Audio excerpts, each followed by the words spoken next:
Hey guys, it's Tom Logan back with another video for you, and today I can finally say on camera Ivy Bridge, although technically I can't because I'm reviewing this videoing this ahead of time.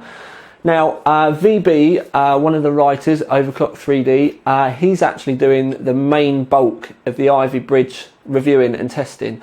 I'm just taking 5 minutes to grab the Gigabyte UD5 and the 3770K before I ship all these bits off to him to make a quick video, and this is going to be to kind of complement his review. Obviously he's going to be doing all his own testing, but we use exactly the same kit, so I know the results that I'm getting now are going to be, you know, what he's going to be getting.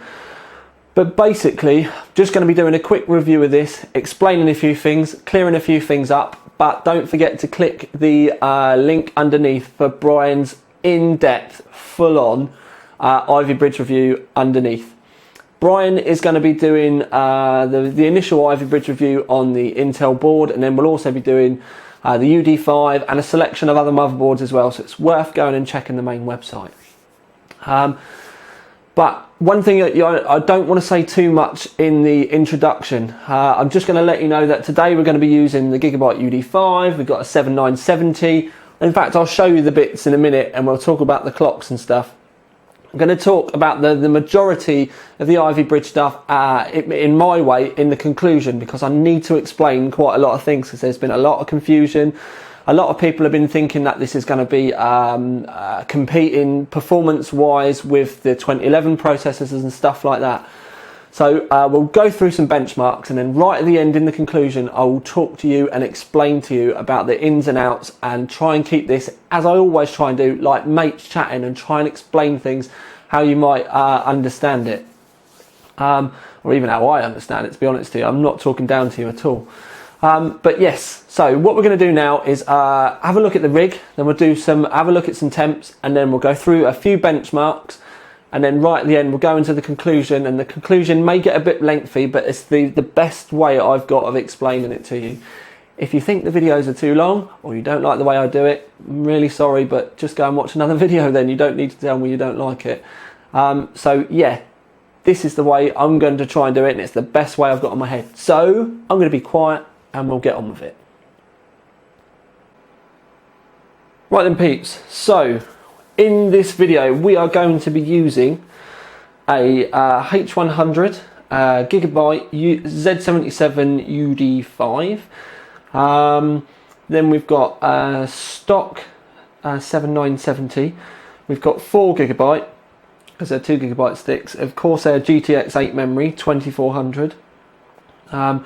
For the benchmarks that you'll see in this video, we'll be running the CPU at 4.8 GHz, 100 MHz times 48 multiplier.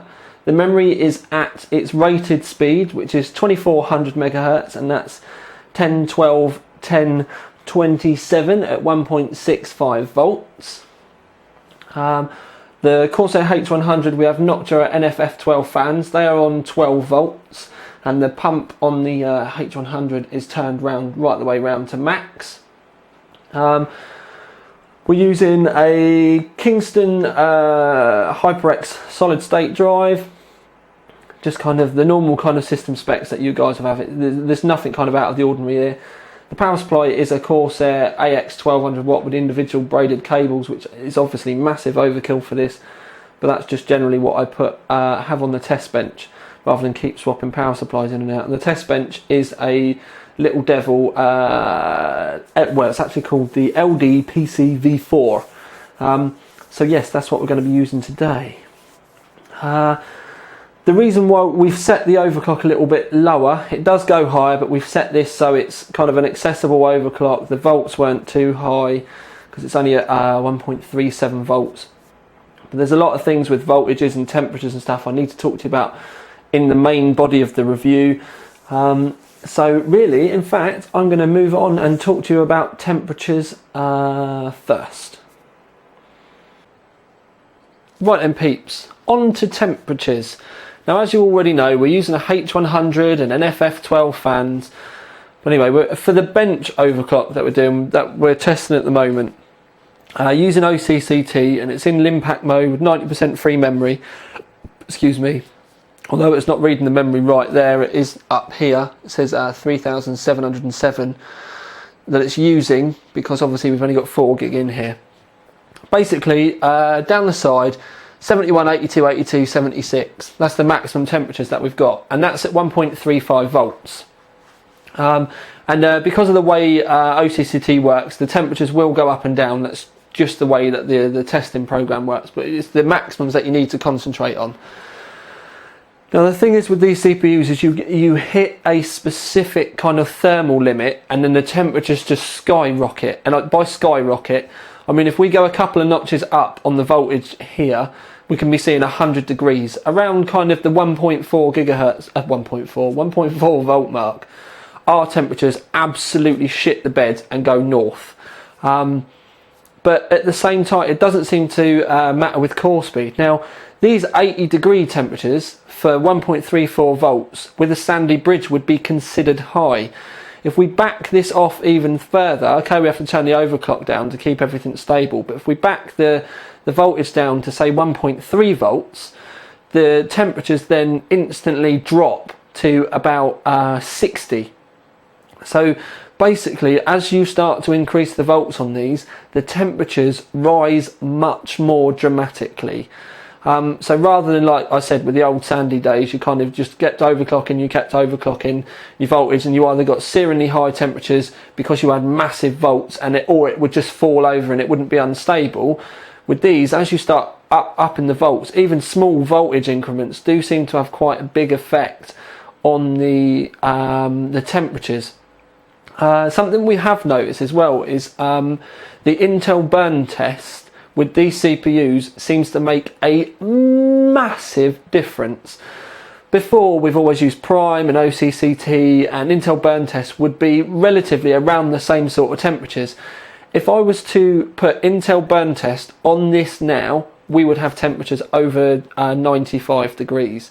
It just seems to be the Intel burn test and these processors, it literally does hand them their arse. It's unbelievable the difference.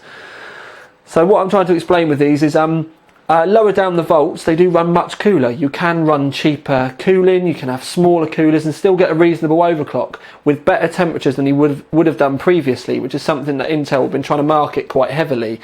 But what they failed to tell you is when you push beyond that and start to push it to what I would call overclocking or valuable overclocking, the kind of stuff that most of us that are going to be watching this video and follow these videos are going to be used to, the temperatures are actually a lot higher. This H100 on a 2700K at 5 gigahertz with more volts than this kicks around the same temperatures out.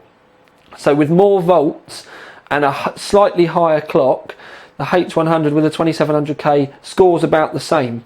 Whereas with this, a lower clock, lower volts, the temperatures are still really high. It's kind of confusing. You'd expect the die shrink to have brought much lower temperatures, but those lower temperatures are only seen really when the voltages are kept lower as well. So as you start to increase those volts, the temperatures just go north rapidly with them as well. I know I've kind of gone around a few times talking about that, but hopefully you'll understand that. And as these processors start to come out and more people start to get them, you'll start to understand what I mean a little bit better. So the long and short of it is, temperature wise, if you want to push the overclocks big and try and get the most out of these processors, you're going to need big cooling, but you will, no matter what cooling you put on these, you will always get to a point where your temperatures will skyrocket all of a sudden. And that's literally when you've got to the thermal limits of the CPU, and it's actually nothing to do with your cooling. The only way you would be able to keep them within kind of reasonable limits would be if you were like sub-zero and stuff. And even then, even with the sub-zero, like the extreme benches, even they will still notice that peak as the silicon literally can't handle any more heat. So yeah, hopefully you understand that. It's a bit of a complicated one. It even took me a little bit of a while to get my head around. So hopefully I've explained that in a way that you'll be able to understand. But yeah, I think it's now time for us to move on. Right then peeps, so as discussed before, we're just going to cover the results and then we'll explain everything in the conclusion. So for 3D Mark 11 we got a P score of 8,250 and I'm literally going to whiz through these. 3D Mark 11 X score we got 2,749. Moving swiftly on to Vantage, we got a P score of 34,840. That was with the GPU score of 35,037 and a CPU score of 34,265. So those two are pretty well evenly matched. And then moving on again, we got for the X score we got 18,082. So that was with a 17,642 GPU score and a 34,349 CPU score. So what we can tell with this at least is that this is actually, especially at this clock, is quite well matched.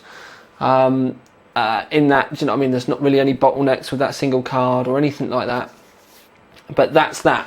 Now what I want to do is just quickly in front of you, leave that open for a second, is do a Cine Bench run. And I'm going to do the Cine Bench, literally just open it and then run the CPU.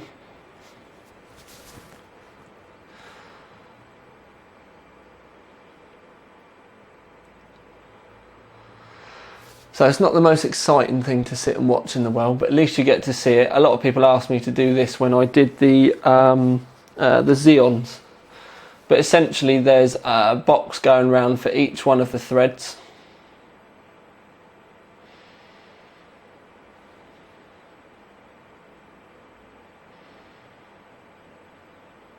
Now this is, in all honesty, fairly quick.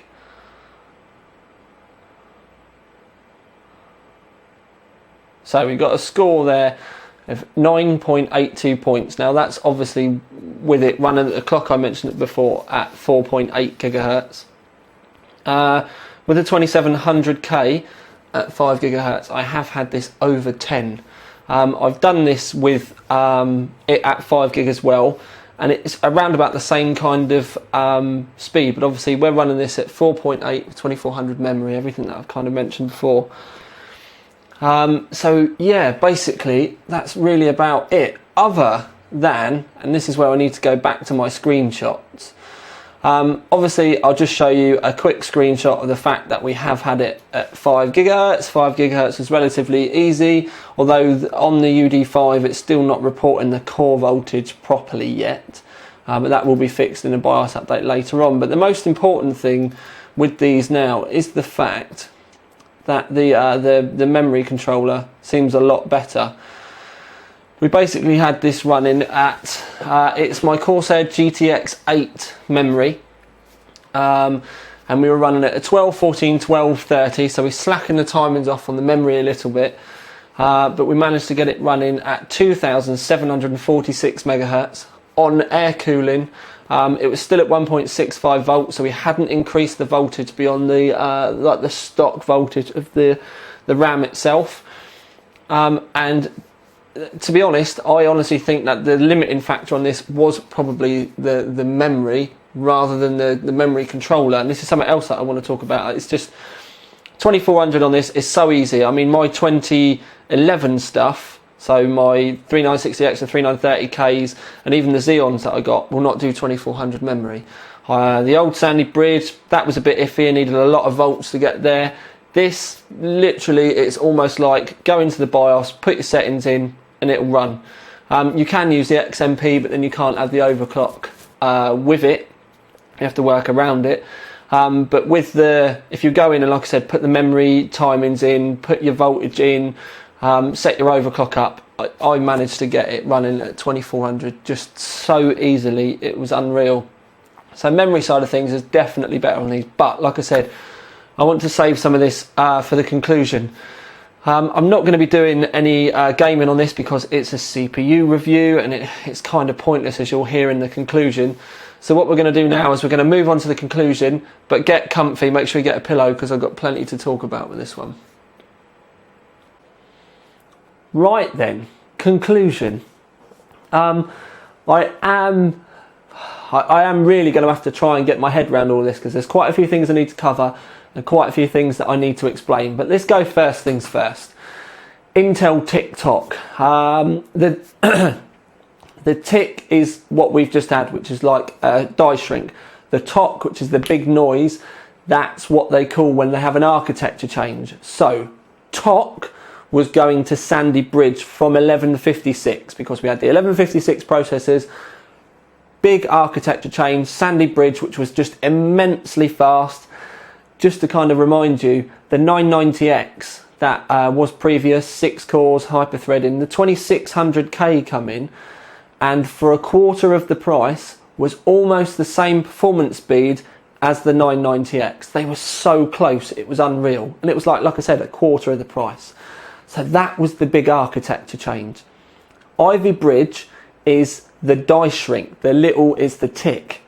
So this is basically what they do is they take Sandy Bridge, they shrink it down a bit, and by shrinking it down, so we go down to 22 nanometer. I always say Newton meter as my mechanic inside me talking.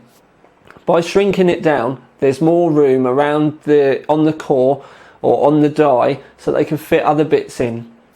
So the long and short of it is, all they do is they shrink it down. Now I need to talk to you about the shrinking down with the temperatures anyway, but a lot of you out there have thought that the Ivy Bridge was going to be kind of competing with the 2011 processors. I've had so many of you going, I don't know whether to buy a 3770K or a 3930K, 3930X. Will the Ivy be quicker?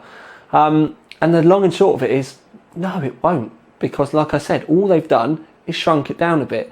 About the only performance difference that we're noticing really is memory performance. Whether it's got a different memory controller in it or don't know, they've been a little bit vague about this and we have asked. But the memory controller on these, or at least all the ones that I've touched, have just been hitting the higher memory speeds so much better. But talking about the shrinking down, something I do need to talk to you about is by shrinking it down, there's a lot less silicon in the gates of the CPU. Just imagine it like corridors and doors at the end. Now, if there's less silicon in there, if the silicon walls and doors are thinner, when you warm the corridor up, then there's the heat can escape easier. So basically, the way things are working with these is you will get to a certain point, say for argument's sake, and these are just figures that I'm picking out of the air, say for argument's sake at 1.35 volts, your processor at 4.5 gigahertz is doing 72 degrees max chat on OCCT. So that's, it never seems to go above, say, 72. You push it to 1.375 and suddenly you've got a processor that's doing 95, 100 degrees. And what that basically is you're hitting the thermal threshold of your walls and your doors. So that it can't contain the heat anymore in there, no matter how good your cooling is. And once you get too much, there's just too much there and the temperatures just rocket. And that's exactly what these are doing, so much more so than Sandy Bridge did. You get to a point where your temperatures are right, you push a little bit further, and then like I said, no matter what your cooling is, unless you're running something ridiculously like Sub-Zero and overclockers and stuff like that, the temperatures soar. Now I've been talking to a lot of my friends in the industry and stuff, and we're not 100% sure whether the retail samples are going to be like the engineering samples that have gone out, because obviously I'm one of the lucky few, and obviously there are other media that do it, but I'm one of the lucky few that get these engineering samples. And the engineering samples, although they seem to have slightly higher voltages, we need slightly higher voltages to overclock them, the temperatures do seem to be a lot different, because a couple of retailers I've spoken to, they're getting clocks with a lot less volts, but they just seem a hell of a lot warmer. So it is really complicated. Like I said, Intel have been marketing these as being able to be quite well overclocked with small coolers, and that is technically true. But for the big boys or people that really like overclocking, it doesn't really matter what cooler you put on it. It's going to get to a point where those temps are just going to rocket.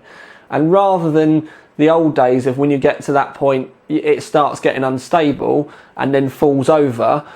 These, you generally get to the point where your cooling can't cope with them before they actually start getting unstable, which is quite a strange way of putting things. The fact that, I mean, I've tested this with a H100, with push-pull fans, I've tested it with Noctua, with Deltas.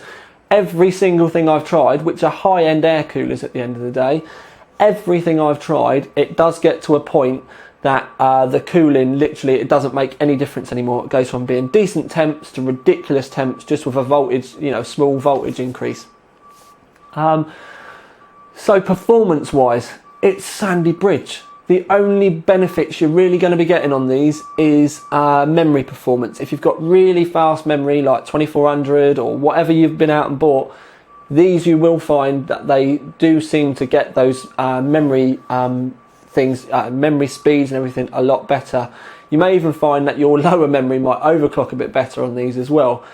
Sorry about the courier, I can't really do anything about that. But that really is about it.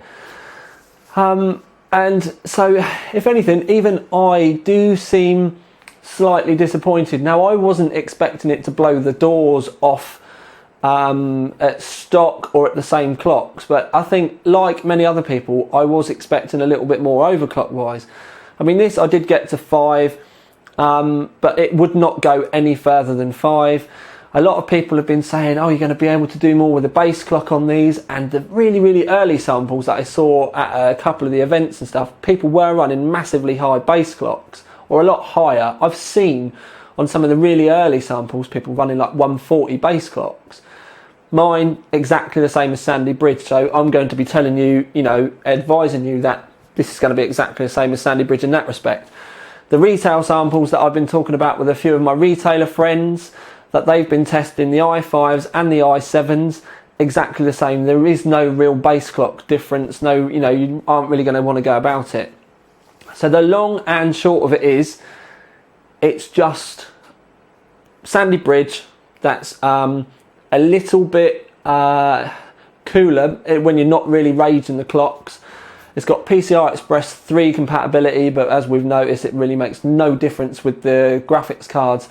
At the moment, none of them are really utilising any of the bandwidth that they possibly could be, to the point where we've tested them on like PCI 2 boards and stuff like that, and they've just not, you know, utilised any of it.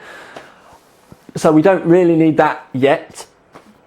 So it's kind of difficult. So my basic thing is like, even the i5s that I've seen and heard about have been disappointing. They're not really overclocking very well. I've got 2500Ks that go better than every single one of the Ivy i5s that I've heard about so far. So my advice to you will be, now I don't know about what the other reviews are going to say, but I've got a funny feeling everyone's going to be saying they're amazing. My advice to you is going to be this. If you are looking for a completely new system, so you've got to buy a new motherboard, you've got to buy a new CPU, you've got to buy a new RAM, it would be silly that you didn't jump on the Ivy bandwagon. But if you are on the 1155 bandwagon already, so you've got Sandy Bridge or on a P67 board or a Z78 board, you've got a 2500K, 2600K, 2700K, and you're thinking about upgrading to Ivy Bridge, I would honestly tell you, don't bother.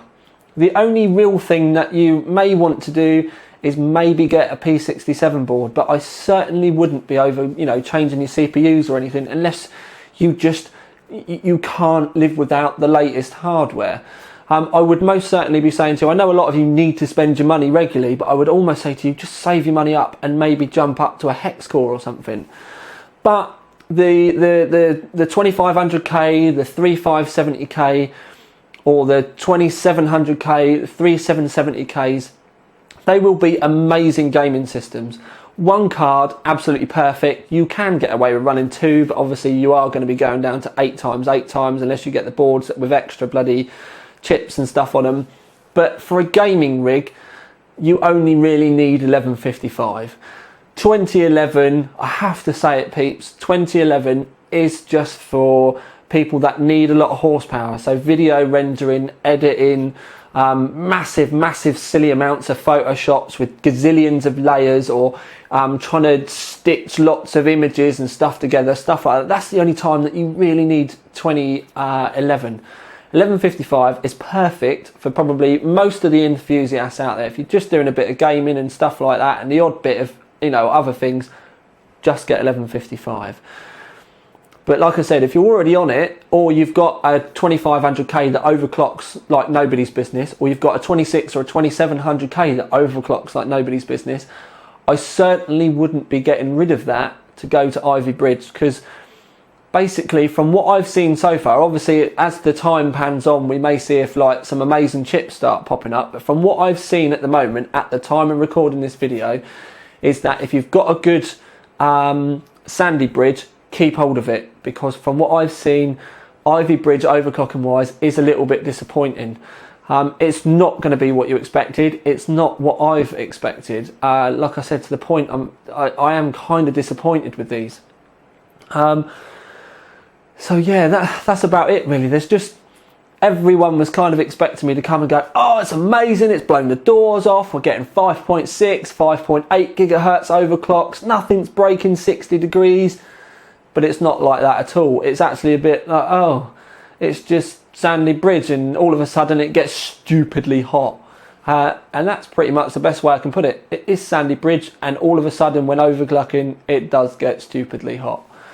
So yeah, it's a bit of a weird one really, because I know so many of you were hoping I was going to be saying amazing things. So, excuse me, just to recap, if you've got a good 2500K, 2600K, 2700K, keep it.